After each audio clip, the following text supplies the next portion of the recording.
नमस्कार दोस्तों, स्वागत है आपका हमारे YouTube चैनल आरवीसी क्लासेस में। आज हम यूपी बोर्ड कक्षा 12 के हिंदी के एक महत्वपूर्ण प्रश्न को लेकर आपके सामने प्रस्तुत हुए हैं। यह है पंचलाइट कहानी का सारांश। प्रत्येक वर्ष कक्षा 12 में हिंदी प्रश्न पत्र का इस कहानी का सारांश पूछ ही लिया जाता है, जो आपको पाठ नंबर आसानी से दिला सकता है। पंचलाइट कहानी सिर्फ लाइट की कहानी नहीं है, यह कहानी है गांव की राजनीति की, भोले भाले ग्रामीणों की मासूमियत की और एक ऐसे नौजवान की जिसे समाज ने ठुकरा दिया है, लेकिन पंचलाइट ने उसे फिर से चमकने का एक मौका दिया है। हरेश्वर नाथ रेणु की यह कहानी हंसी भी देती है, सोचने पर मजबूर भी करती है और दिल को छू भी जाती है। तो आइए हम चर्चा करते हैं पंचलाइट कहानी के सारांश की। देखिए, जैसा कि देख पा रहे हैं, पंचलाइट कहानी फणीश्वर नाथ रेणु द्वारा लिखी गई है। यह एक आंचलिक कहानी है। आंचलिक कहानी का अर्थ मेरे प्यारे बच्चों, ऐसी कहानियां जिसपे कहानी में भौगोलिक वातावरण, भौगोलिक व्यवस्था का भी वर्णन किया जाता है। गांव, नगर, बोली, रहन सहन, इन सब चीजों का वर्णन किया जाता है। ऐसी कहानियां आंचलिक कहानियां कहलाती हैं। तो अ, यह कहानी एक ग्रामीण परिवेश में प्रारंभ होती है, जिसमें एक छोटा सा गांव होता है, जिसके अंतर्गत विभिन्न जातियां पाई जाती हैं। हर जाति में एक अपनी टोली होती है। इसी में एक टोली महतो टोली भी होती है, जो राज रामनवमी के अवसर पर पहली बार अपनी टोली के लिए पेट्रोमैक्स अथवा पंचलाइट लेकर वापस आ रही होती है। जब ये गांव आते हैं तो पंचलाइट लेने के लिए जो कौन कौन जाता है, पंचलाइट लेने के लिए महतो टोली के सरदार, अन्य पंचायत के सदस्य जाते हैं। फिर वहां से लौटने के बाद महतो टोली के जो लोग हैं, सरदार जो थे उनके, वो भी गए थे। तो देखिए, महतो टोली के सरदार सभी को पंचलाइट किस प्रकार लाए, किस प्रकार उन्होंने खरीदारी की, उसका किस्सा सभी को सुनाते हैं। सभी उसके किस्से को सुनते हैं।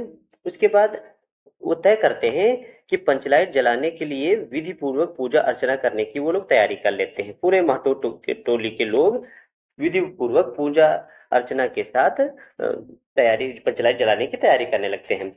आज महतो टोली को लोग बहुत ही अधिक उत्साही हैं। क्यों ना हो, पहली बार उनकी टोली में पंचलाइट आया है, क्योंकि उनकी टोली में अथवा उनकी पंचायत में पहली बार ये पंचलाइट आई है। ऐसा नहीं कि गांव में पंचलाइटें नहीं है, हर एक पंचायत टोली के पास अपनी खुद की पंचलाइट है, लेकिन महतो टोली के लिए यह पहली पंचलाइट है। इसलिए सब और भी अधिक उत्साहित हैं। है ना, कोई भी चीज पहली पहली बार आती है तो हम अधिक उत्साही होते ही हैं। वो हमारे गांव के भोले भाले मासूम लोग भी आज ज्यादा उत्साहित हैं। परंतु जब पंचलाइट जलाने की बारी आती है, तब उनके सामने एक समस्या खड़ी हो जाती है, क्योंकि महतो टोली का कोई भी सदस्य पंचलाइट जलाना नहीं जानता था। इस कारण गांव में उनका मजाक बनना शुरू हो जाता है। फिर बाद में गुलरी काकी की बेटी मुनरी अपनी सहेली से गोधन का नाम पंचायत को, सदस्यों को बताती है। परंतु गोधन तो वही लड़का होता है जिसे कुछ समय पहले पंचायत ने के लोगों ने उसका हुक्का पानी बंद कर दिया था, क्योंकि वह गांव में रहकर गुल्ली काकी की बेटी मुनरी को देखकर सलीमा वाले गाना गाया करता था और आंखों से इशारे भी करता था। तो वो पंचायत के सदस्यों का तनिक भी आदर न करता था। इसलिए पंचायत के सदस्य उससे कुछ पहले से ही चिढ़े थे और अवसर पाकर उन्होंने उसका हुक्का पानी बंद करके अपनी बिरादरी से निकाल दिया था। है ना। तो आगे देखिए, अब सभी लोग पंचायत की इज्जत के खातिर गोधन से संपर्क करते हैं, लेकिन गोधन नहीं आता है। और वो कहता है, पंचों का क्या भरोसा, कोई पुर्जा बिगड़ जाए तो कोई ना कोई वो दंड जुर्माना लगा देंगे। इसलिए वो मना कर देता है। उसके बाद मुनरी काकी, जो मुनरी की काकी जाती है गुलरी, और गोधन को बुला लाती है। गोधन आ जाता है।